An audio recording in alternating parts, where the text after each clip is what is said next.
What's up everybody, and welcome to the Haunted Bay Area. Those of you that are subscribed to the channel know that I like to cover mostly Bay Area locations, so some of these attractions may be familiar to you and some of them may be new to you. So with that being said, I just want to say happy Halloween, be safe out there trick-or-treating and whatever else you're doing. So let's get right into it. These are 12 places that are in the San Francisco Bay Area. Number 1 is going to be Alcatraz. It goes without saying, one of the most haunted places to visit is Alcatraz in San Francisco.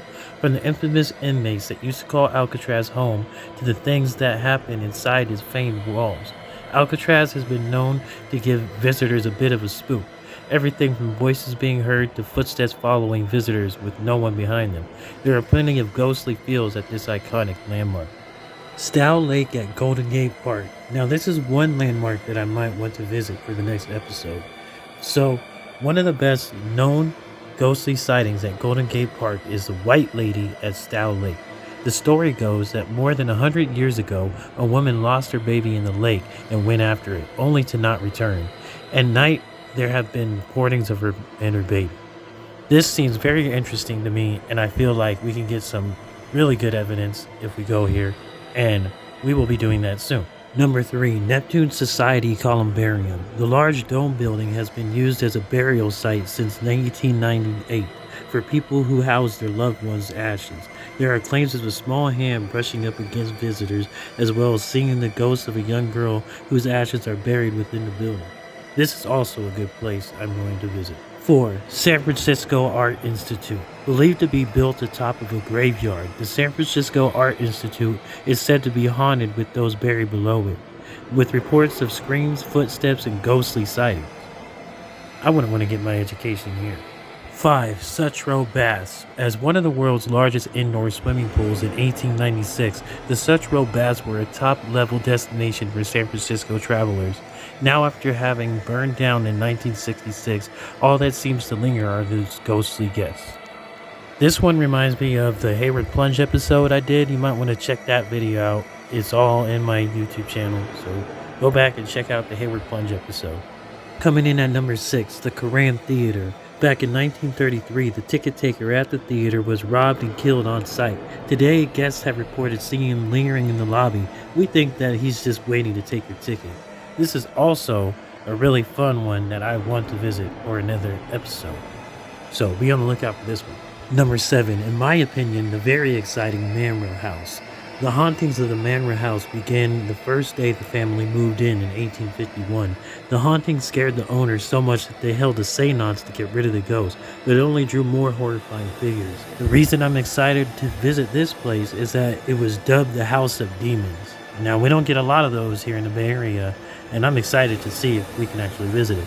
Number 8, City Hall. San Francisco's original City Hall was burned down in the 1906 earthquake, with its current structure built in 1915. Since then, the City Hall has seen its share of hauntings and disturbing events, one of which includes the assassination of Mayor George Moscone and Supervisor Harvey Milk. Now, this is very interesting to me. Never have I encountered a case involving an assassination of a mayor or any politician official. Apparently, people have reported hearing strange noises in the hall when there doesn't seem to be anyone around. Number 9, Presidio. How could a national cemetery, historic buildings, and an old army base not be haunted? At the Presidio, sightings vary from ghostly figures and army men who still perform the routine duties on the ground. The Letterman Digital Arts Center is said to be the center for the most paranormal activity on site. So I guess we'll be visiting the Presidio. Say it correctly, Presidio. And big number 10, Chambers Mansion. Built in 1887, the Chambers Mansion is a Victorian-style home whose owner, once deceased, passed the house on to his nieces. The nieces did not get along, and soon to find one of them cut in half inside the house. Psychics have claimed that the ghost of the niece still roams in the house, particularly blinking lights from the upstairs window. Coming in hot at number 11, the Whittier Mansion. Rumor is that the Whittier Mansion housed German spies during World War II. The ghosts of these German spies are believed to still roam the mansion to this day. Visitors also said they've seen a bald butler roaming the hallways and the ghost of an old lady sitting in a chair. I'm going to visit this place as well. And finally, y'all, number 12. We have been trick-or-treating door to door to these haunted locations, and you finally made it. But are you safe? This is the story behind San Francisco's most haunted house, the Haskell House. This house has a long history of paranormal activity. Senator David Broderick lived at the Haskell House in the 1850s. Don't know if I said his name right. Don't butcher me. Tragically, the Haskell House is also where the senator died from a gunshot wound to the head over a duel over political differences with State Supreme Court Justice David Terry on September 12, 1859. This was a planned duel that even drew a crowd.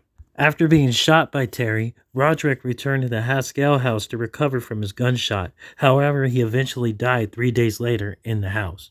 And hey, look at that, you're safe, you made it.